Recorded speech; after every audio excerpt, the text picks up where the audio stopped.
एक छोटे से गांव में रोशनी अपनी दादी कमला के साथ रहा करती।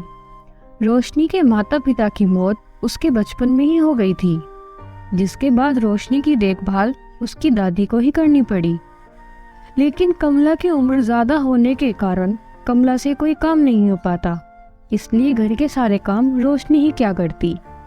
रोशनी घर के खर्च निकालने के लिए एक छोटी सी रेहड़ी पर मेकअप का छोटा मोटा सामान बेचा करती और शाम को जो भी पैसे मिला करते वो उन्हें लाकर अपनी दादी को देती। कमला उन पैसों को घर के सामान के लिए इस्तेमाल किया करती। बेचारी रोशनी इस उम्र में पढ़ाई करने की बजाय काम किया करती। रोशनी को बचपन में पढ़ाई का बहुत शौक था, लेकिन जब से उसके सर से माँ बाप का हाथ उठ गया था, मानो जब से वो अपना जीवन बस जैसे तैसे ही काट रही थी। लेकिन उसकी दादी भी क्या कर सकती थी, वो भी तो मजबूर थी, क्योंकि अब वो बूढ़ी हो गई थी। रोज शाम को मेकअप का सामान बेचने के बाद जब रोशनी घर आती तो घर का सारा काम करती और खाना भी बनाती। दोनों दादी पोती खाना बनाकर खाकर सो जाते। उनका जीवन सालों से ऐसा ही चल रहा था।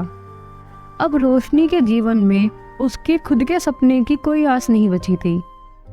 ऐसे ही एक दिन सुबह सुबह कमला की तबीयत बहुत ज़्यादा खराब हो जाती है, इसलिए रोशनी आस पड़ोस वालों के पास मदद मांगने के लिए जाती है, लेकिन कोई भी उसकी मदद नहीं करता। सभी को रोशनी की बातें झूठी लगती और कुछ औरतें तो आपस में इस तरह की बात भी कर रही थी। अब तो इस बुढ़िया के दिन आ गए, ये बुढ़िया ज्यादा दिन नहीं बचेगी। हाँ बहन, तुम सही कह रही हो। बेचारी रोशनी को घर का सारा काम करना पड़ता है। अगर बुढ़िया चली जाएगी तो इस बच्चे का काम भी कम हो जाएगा। ये सारी बात रोशनी सुन लेती है और उन दोनों के पास आकर कहती है, आंटी, आप ये कैसी बात कर रही हैं? अगर आप किसी के बारे में अच्छा नहीं बोल सकती तो बुरा भी मत बोलिए। आपको शर्म नहीं आती मेरी दादी के बारे में ऐसा बोलते हुए? अरे अरे, देख कैसे बोले जा रही है। अगर जाते जाते इसके माँ बाप थोड़ी तमीज सिखा देते तो अच्छा रहता। एक तो सबसे पैसे मांगती फिर रही है, ऊपर से बोल भी इतनी रही है। देखिए आंटी, मैं आपको ऐसा कुछ नहीं बोल रही हूँ, इसलिए आप भी मुझे मत बोलिए। मुझे तो समझ में नहीं आता कि आप लोग इतने बड़े होकर किसी के बारे में इतना बुरा बुरा कैसे बोल सकते हैं। मैं तो बस यही कह रही थी, अगर तेरी दादी नहीं होती तो तुझे भी इतना काम नहीं करना पड़ता। वैसे भी आजकल तो बुराई का जमाना ही नहीं रहा। मेरी दादी को कुछ नहीं होगा, वो बहुत जल्दी ठीक हो जाएंगी। आपके कहने से कुछ नहीं होने वाला।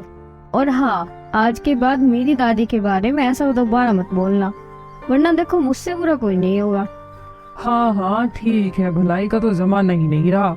सही बात कहो तो भी बुरी लग जाती है। इसके बाद रोशनी अपने घर आ जाती है और अपनी दादी को दवाई खिला देती है। रोशनी अगले दिन सामान बेचने नहीं जाती, क्योंकि उसे अपनी दादी की चिंता सता रही थी। अपनी पोती को इतना परेशान देखकर उसकी दादी बोलती है, भगवान मुझे जल्दी से अपने पास बुला ले। मैं नहीं चाहती मेरी वजह से मेरी पोती को कोई दिक्कत हो। अरे दादी, आप कैसे बात कर रही हो? आपको तो पता है ना, आपके सिवा इस दुनिया में मेरा कोई नहीं है। अगर आप भी ऐसी बात करोगे तो मेरा क्या होगा दादी?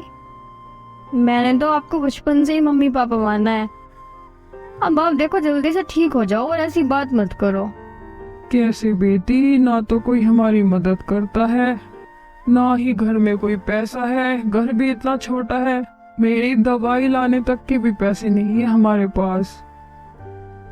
अपनी दादी की बातें सुनकर रोशनी उदास हो जाती है और सोचने लगती है, काश मेरे पास थोड़े पैसे होते तो मैं अपनी एक मेकअप के सामान की दुकान खोल लेती। मैं रेडी पर सामान बेचती हूँ, इसलिए मुझे से कोई सामान नहीं खरीदता। सभी मेरी रेडी को देखकर यही समझते हैं कि सामान बेकार होगा। काश मेरे पास थोड़े पैसे आ जाए, मैं दादी का इलाज भी करा लूं और छोटी सी दुकान भी खोल लूं। बस इसी बात के बारे में सोचते सोचते रोशनी सो जाती है। अगले दिन रोशनी दोबारा सामान बेचने के लिए निकल जाती है। और वो देखती है कि एक गर्भवती औरत रोड के किनारे खड़ी हुई थी और किसी बस को रुकवाने की कोशिश कर रही थी, लेकिन कोई भी उसकी मदद नहीं कर रहा था। इसके बाद रोशनी उसके पास जाती है और रिक्शा वाले को रुकवाकर उसको हॉस्पिटल ले जाती है। रोशनी हॉस्पिटल के बाहर ही बैठकर इंतजार करने लगती है और थोड़ी देर बाद पता चलता है कि उस औरत ने एक बेटे को जन्म दिया। ये जानकर रोशनी बहुत खुश होती है। इसके बाद डॉक्टर उसे फीस जमा करने के लिए कहता है। फीस 10,000 रुपये थी, लेकिन अभी तो रोशनी के पास एक भी रुपया नहीं था, तो वो 10,000 रुपये कहाँ से देती। फिर रोशनी डॉक्टर को सारी बात बता देती है कि कैसे उसने औरत की मदद की और वो औरत को जानती भी नहीं है, इसलिए उसके पास फिलहाल कुछ पैसे नहीं है। रोशनी की बात सुनकर डॉक्टर मान जाता है। फिर रोशनी हॉस्पिटल से बाहर आकर कुछ लोगों से पैसे मांगती है और बाकी बचे हुए पैसे घर से ले आती है, लाकर डॉक्टर को दे देती है। इसके बाद रोशनी उस औरत को उसके घर ले जाती है और वो औरत रोशनी से कहती है, अगर आज तुम सही वक्त पर मेरी मदद नहीं करती तो ना जाने क्या हो जाता। तुम तो मेरी बहन जैसी हो गई हो। इतने गरीब होने के बाद भी तुमने मेरी इतनी मदद की। तुम्हारा बहुत बहुत धन्यवाद। मैं तुम्हें थोड़े पैसे देना चाहती हूँ। ज्यादा तो नहीं है मेरे पास भी, लेकिन इतने तो दे सकती हूँ कि तुम्हारा कोई छोटा सा काम हो जाए। और प्लीज तुम मना मत करना। ये तुम मेरी तरफ से एक छोटा सा तोहफा समझ कर रख लेना। इसके बाद रोशनी वो पैसे लेकर आ जाती है। दादी को सारी बात भी बता देती है। ये तूने बहुत अच्छा किया। तूने किसी जरूरतमंद की मदद की। आज मुझे तुझ पर बहुत फक्र हो रहा है। दादी, मैंने सोचा कि मैं इन्हीं पैसों से एक छोटी सी मेकअप की दुकान खोल लूं, क्योंकि मैंने देखा है कोई भी मेरी रेडी पर से सामान नहीं लेता, सभी गांव के बाहर की दुकान पर जाते हैं। अगर मैंने भी एक दुकान खोल ली तो मेरे पास भी ज्यादा ग्राहक आएंगे। बेटी तो ठीक कह रही है। अपने लिए एक दुकान खोल ले, शायद हमारी किस्मत दुकान से ही बदल जाए। इसके बाद रोशनी अपने लिए एक दुकान खोल लेती है। उसमें सारा पार्लर का सामान भी रख लेती है। उसका सपना तो पूरा हो जाता है, लेकिन उसकी दुकान पर कोई ग्राहक नहीं आ रहा था। इसके बाद वो एक दिन उदास होकर घर जा रही थी, लेकिन रास्ते में उसे एक जादूगरनी मिलती है और जादूगरनी रोशनी से कहती है, अरे रोशनी बेटा, तुम इतनी उदास क्यों हो? अरे, आपको मेरा नाम कैसे पता? आप कोई जादूगरनी तो नहीं है? हाँ बेटी, मैं एक जादूगरनी हूँ, इसलिए मुझे तुम्हारा नाम पता है। मैंने आज ही तुम्हारे बारे में सब पता लगाया है। तुमने कैसे एक गर्भवती औरत की मदद की, साथ ही तुम जरूरतमंदों की हमेशा मदद करती हो। मुझे पता है तुम बहुत परेशान हो और तुमने एक दुकान भी खोली है जिसमें कोई ग्राहक ही नहीं आ रहा।